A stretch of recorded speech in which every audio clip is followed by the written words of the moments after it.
Oke, selamat datang lagi. Kali ini kita bakal bongkar satu teka-teki super besar yang lahir dari dunia modern kita.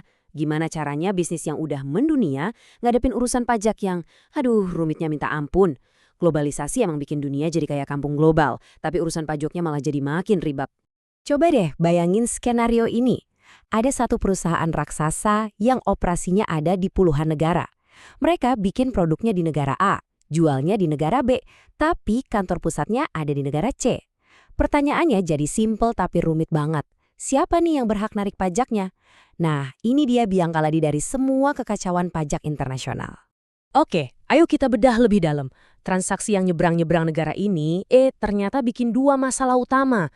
Pertama, risiko kena pajak double, di mana satu penghasilan yang sama dipajakin sama dua negara berbeda. Aduh.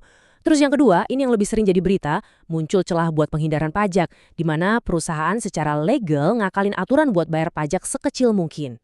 Nah, buat ngatasin kekacauan ini, negara-negara punya senjata andalan yang namanya Perjanjian Penghindaran Pajak Berganda, atau P3B. Anggap aja ini semacam buku panduan main yang disepakati bareng-bareng biar adil dan jelas aturannya, jadi semua orang tahu gimana cara mainnya. Tapi ya gitu deh, walaupun udah ada buku aturannya, masalah pertama udah langsung nongol di depan mata. Kadang, dua negara itu ngelihat satu transaksi yang sama, tapi nyebutnya beda. Ini yang disebut konflik karakterisasi. Nih kita ambil contoh beneran, ada perusahaan di Indonesia bayar lisensi software ke perusahaan teknologi di Amerika. Pertanyaannya kelihatannya sepele, tapi penting banget. Pembayaran ini tuh dihitung sebagai royalti karena pakai hak kekayaan intelektual atau dihitung sebagai laba usaha biasa karena jual beli produk. Jawabannya ini nentuin segalanya. Waduh, ini akibatnya gede banget loh.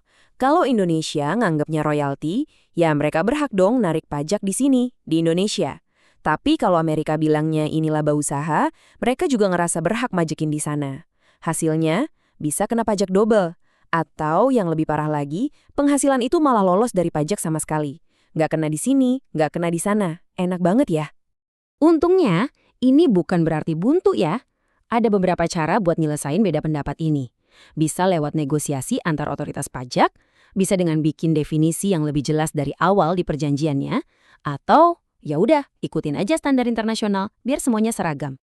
Oke, sekarang kita geser sedikit. Dari yang tadinya cuma salah paham, sekarang kita ngomongin yang sengaja manfaatin celah-celah ini.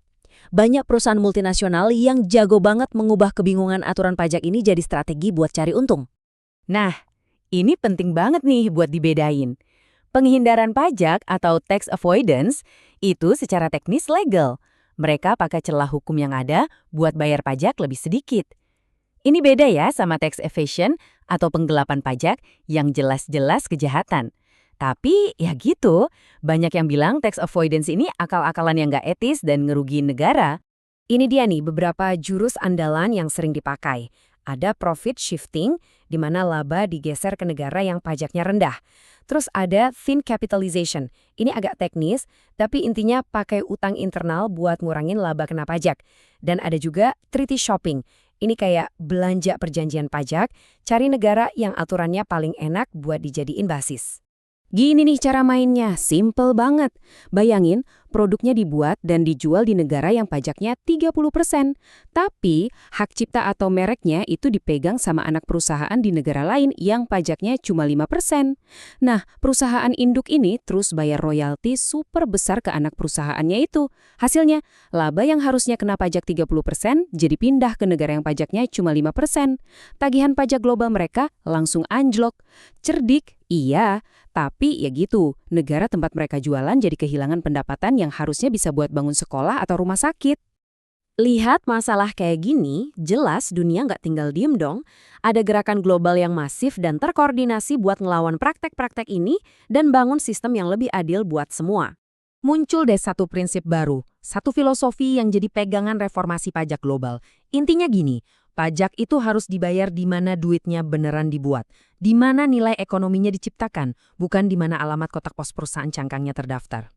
Dan jawabannya adalah proyek BEPS, singkatan dari Base Erosion and Profit Shifting. Ini inisiatif raksasa yang dipimpin sama OECD, isinya ada 15 rencaman aksi utama. Angka 15 ini nunjukin betapa serius dan luasnya upaya perbaikan ini. Beberapa fokus utamanya itu ya buat ngeberesin urusan ekonomi digital yang makin rumit dan ngelawan praktek-praktek pajak yang nggak adil. Tapi yang paling penting dari semuanya, transparansi.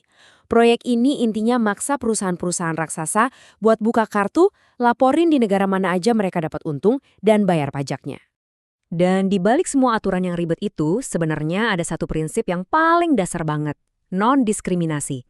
Gampangnya gini, perusahaan asing itu nggak boleh dikenain pajak yang lebih berat atau diperlakukan lebih jelek daripada perusahaan lokal. Ini penting banget buat ciptain iklim investasi yang sehat dan adil. Terus gimana caranya biar orang nggak kena pajak double? Ada dua metode utama. Pertama, metode kredit. Negara asal kamu tetap majakin penghasilanmu dari luar negeri, tapi ngasih potongan sebesar pajak yang udah kamu bayar di sana. Jadi kayak Lisa ini, dia cuma bayar selisihnya aja. Kedua, ada metode pembebasan. Ini lebih simpel lagi. Negara asal kamu bilang, udah, penghasilan dari luar negeri nggak usah dihitung. Kayak Mario ini. Dua-duanya tujuannya sama kok, biar kamu nggak bayar pajak 2 kali atas penghasilan yang sama. Jadi, setelah semua ini, gimana ke depannya? Perang buat bikin sistem pajak global yang adil dan bisa jalan efektif itu, kayaknya perjalanannya masih panjang banget. Pada akhirnya, ini tuh kayak main kejar-kejaran kucing dan tikus yang gak ada habisnya. Tiap kali pembuat aturan nutup satu celah, para ahli pajak yang kreatif di perusahaan langsung nemuin celah baru. Ini dinamika yang bakal terus jalan selama bisnis terus berinovasi. Dan ini ninggalin kita sama satu pertanyaan pamungkas. Di zaman di mana sebuah perusahaan bisa dapat untung dari seluruh dunia tanpa perlu punya kantor fisik di mana-mana, apa konsep pajak yang terikat sama lokasi geografis itu masih relevan? Ini dia teka-teki yang bakal nentuin wajah ekonomi global di masa depan. Terima kasih sudah ikut memecahkannya bareng kami.